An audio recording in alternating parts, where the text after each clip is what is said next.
My husband and I bought our first fixer-upper home, and while it is fun to lay hands on your own foundation, it is indeed a lot of work.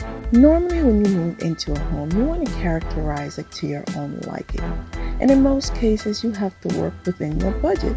So my husband and I are determined to pull out all our craftsmanship to bring this house to our characteristic by using the skills that we have to keep things on a tight budget. So I'm going to show you guys how we decided to upgrade our 1980s kitchen to a more modern style kitchen on an extreme tight budget. And although we've been working on several projects in the house, we're going to be dedicating these next few videos for our kitchen remodel series. So if you're interested in some budget-friendly upgrades, some how-tos, or just a laugh to get through your next model, stick around and hang out with us as we upgrade our new fixer-upper home.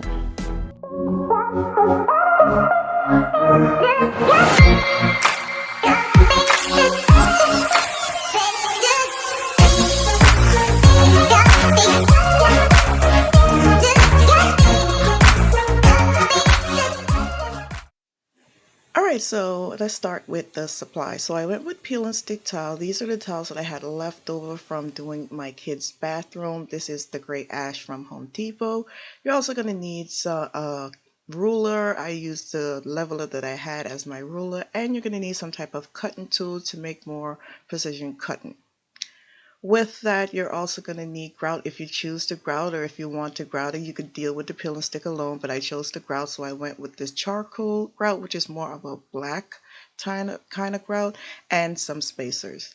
So what I did with my leveler ruler is I used the width of the ruler itself to make my estimate of how long and how wide I wanted my tile. Now this is the method I chose to use so that I didn't have to go through and do a lot of measuring. I just used the accurate size of my leveler to make all my tiles, and I just drew them up with my line and then cut them with my box cutter is what I have. You can also use an X-Acto knife or whatever cutting tool you have, but you do want something that's going to give you more of an accurate and precision cut.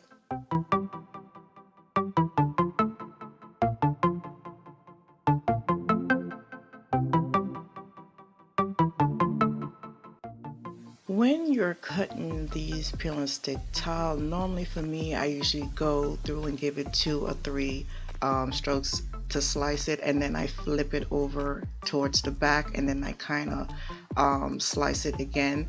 That's just a method that I found is more effective for me to get more of that clean precision edge. I know with a lot of people, they just give it that one slice and it's all done or whatnot, but for me, I'm trying to get more of accurate edges, so I was going through slicing it a few times before I actually broke it off, because I really wanted the lines to be straight, considering that I was using this as actual tiles. After I had all my peel and stick tiles cut, originally I was going to lay the tiles down with this length, but then I thought that it's a small area, so let me kind of just make them smaller.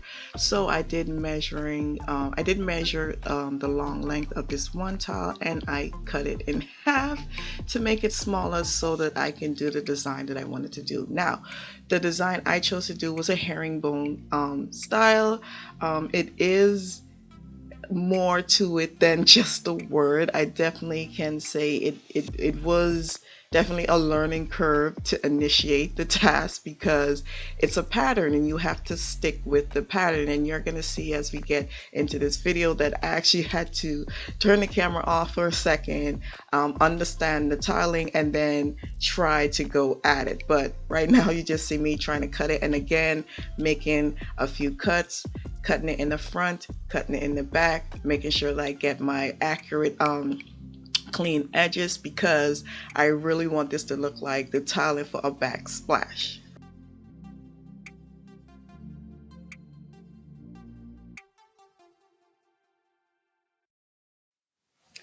Okay, so here I'm showing you how the design would lay out.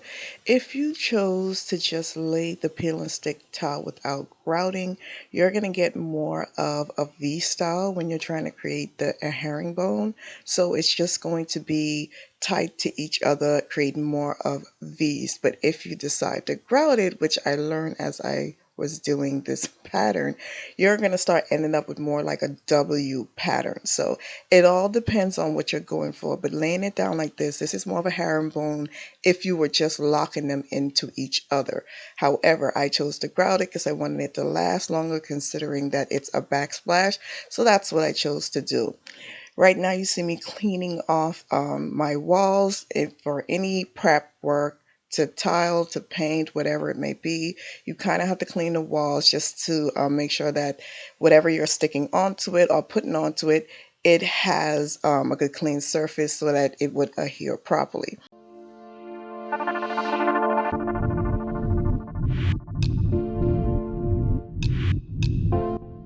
So I just wanted to say, going into this herringbone style, it does require a lot of pre-thought because it is a pattern and you want to kind of stick with the order of the pattern. So I did have to do a lot of playing around and configuring with my tiles to make sure I actually got the look that I wanted. Now, you can use pictures for reference. You obviously do your research and watch a lot more videos, including mine, and get yourself prepped and ready for it. It is not a difficult task at all. It is something you can do.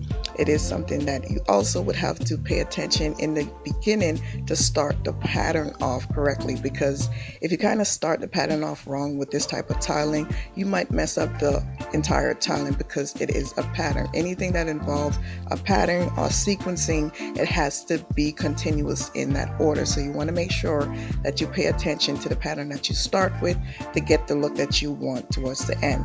So what I'm doing here is actually spacing them out using the spacers. And I gotta be honest, I started using these spacers. I didn't end up using these spacers because, as you can see, they keep falling off. It is very hard when you're using a peeling stick, when you adhering to a wall rather than trying to adhere to the floor, because you're working against gravity at this point. So I was having difficulty keeping them up on the wall. So in the end, I just end up not using them at all.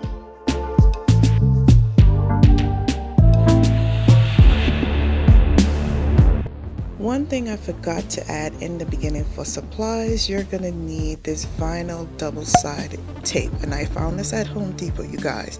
This is my best friend for just about anything when I'm dealing with sticking something I want it to last long. The adhesive on this is very secure. So what I did is I just cut off little pieces, not a lot because these are smaller tiles, so they don't need a lot. So I cut off little pieces before I actually adhere the tile on the wall. I did bring out my heat gun like I did with my kids' bathroom to heat up the tiles to kind of activate the glue. So what I was going for was just that extra security to make sure that these things stay on the wall, because again, with this pattern, if the pattern is off, it's loose, it's not tight, it's going to kind of affect the way the rest of the tiling went. And again, sticking these things on the wall is a lot more different than sticking them on the floor, because they're not going to be moving, but on the wall they tend to move, which is why for the spacers, as you can see, what spacers end up staying stable, most of them end up falling off towards the end. I only actually use them to get the accurate spacing in between, and then after that I was done with it. And as you go, you can kind of see your own pattern by how the tiles are being laid. But yeah, just getting that extra security because I want this to last for quite a while. My outtake for this is to get about a good 2 years before we actually get to the full renovation. So whatever I'm doing, it's not like I'm just slapping something on just because I need it there. No, I need to make sure that whatever I do in this kitchen is going to last me at least a year to 2 years. So that's why I'm going about this route, making sure that everything is secured by using the extra tape, the extra glue, the extra adhesive, because I need this to look good and I need this to function well.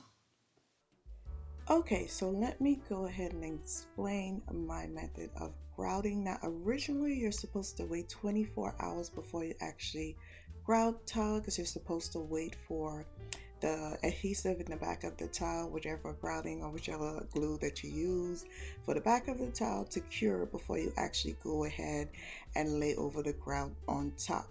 However, I'm using peeling stick that has its own adhesive to it, and I added extra as he adhesive tape to it. So the reason why I chose to grout right away is because I wanted my tiles to kind of lock into place so that I can keep them, so that they could be in their position as I continue the pattern. I started noticing that some of the tiles, they would slide here and there, not out of its form, but just sliding out of place a little. So I decided to grout early on in the beginning of the pattern so that the tiles that I laid down were kind of locked in place, and it would help me continue the pattern effectively, because all of the original or the beginner tiles would be set in place. So that is why I chose to grout right away, to make sure the rest of my tiling continues with the pattern sequencing. And when you are grouting, you guys go ahead and use the sponge. In the beginning, when I did my kids' bathroom, I just used a towel, which you can use, but a towel or a rag, it kind of picks up a lot of the grout, and it's just a lot more work. So go to the Dollar Tree, $1.25, get you one of those sponges, and you want to sponge the area to get it clean. And you do remember, grout as you go, guys. This is not something that you want to just grout the entire thing and then come back and try to clean it. Remember, grouting has a bunch of little rocks, a little pebbles, so it dries fairly quickly. So if you let this sit, all that rock and all that hardness is going to set, and it's going to be a pain in the butt to try to get all of that off. So it is wiser to just grout as you go, grout in small section, clean the area, and then continue to another section.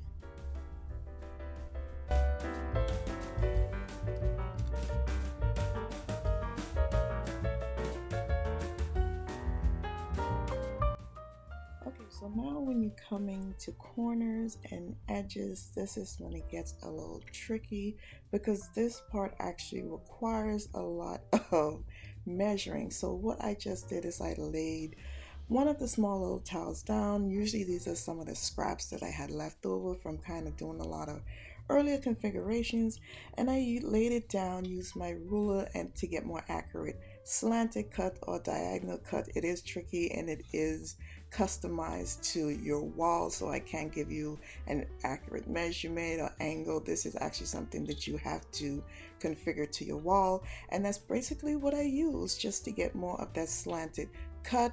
And then I took it to my cutting board, sliced the angle. I went back and forth with measuring, used the same method of sticking and gluing to adhere it to the wall. Now, you do want to be able to save all the scraps when you're doing your tiling for any project, because some of those scrap pieces you can actually use for in corners or just makeup areas. So in this area, you'll see me just having a diagonal piece or a triangle piece, and those are actually what I use to fill in the upper parts or the lower parts or even the corners. So make sure, save all your pieces when you're tiling. Don't throw them away, because you never really know when they're going to come in handy, or you're going to be able to use them to either make good cutting, fill in a space, or just have as a measurement.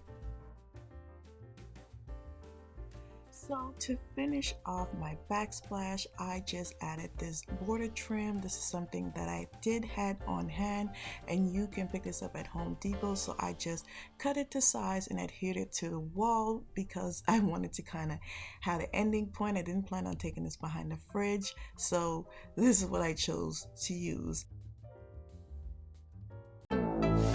This backsplash took about a week to complete on and off, and you guys, I am in love with the final result. It gives this area a nice modernized, upgraded look that I'm really in love with. So you guys, this is going to be the first part of a 4-part series where we go through our kitchen makeover. Please do consider subscribing, hitting that like button, and coming back next week. We're going to be starting on our cabinet system to kind of give this cabinet an up and modern look to kind of match the backsplash.